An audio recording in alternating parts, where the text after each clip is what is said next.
ചിരിക്കണേ.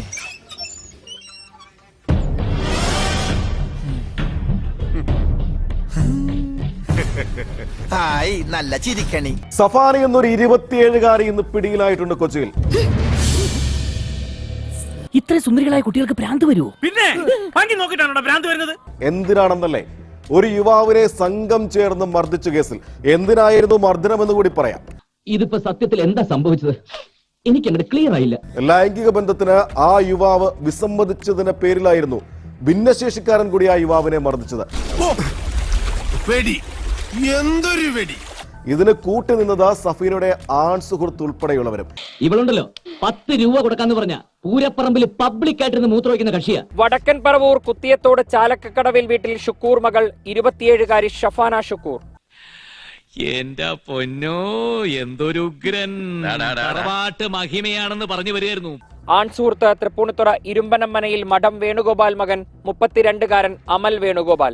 ലോകത്തിൽ നിന്ന് വരെ ആരും കാണിച്ചിട്ടില്ലാത്ത ഒരു തറവേല ഞാനിപ്പോ ഇവിടെ കാണിക്കാൻ പോവാണ്. കൂടെ നിന്നോണം. സുഹൃത്തുക്കളായ ജോൺ രാഹുൽ, ആനന്ദ് മുരുകൻ.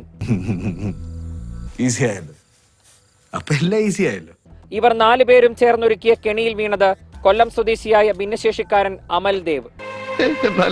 എന്നോടിത് വേണ്ടായിരുന്നു.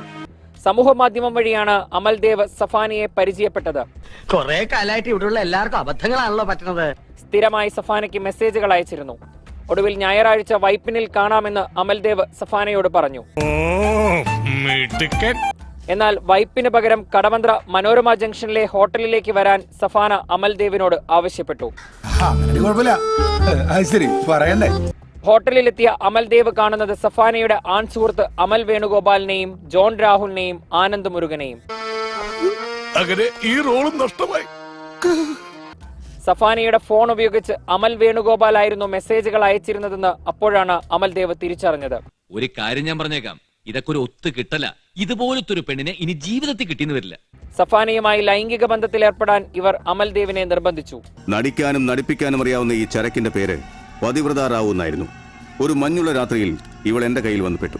വിസമ്മതിച്ചതോടെ അമൽദേവിനെ ഭീഷണിപ്പെടുത്തി വിവസ്ത്രനാക്കി. തുടർന്ന് പ്രതികൾ മാറി മാറി ഇയാളുടെ മുഖത്തടിക്കുകയും മുതുകിൽ ചവിട്ടുകയും ചെയ്തു.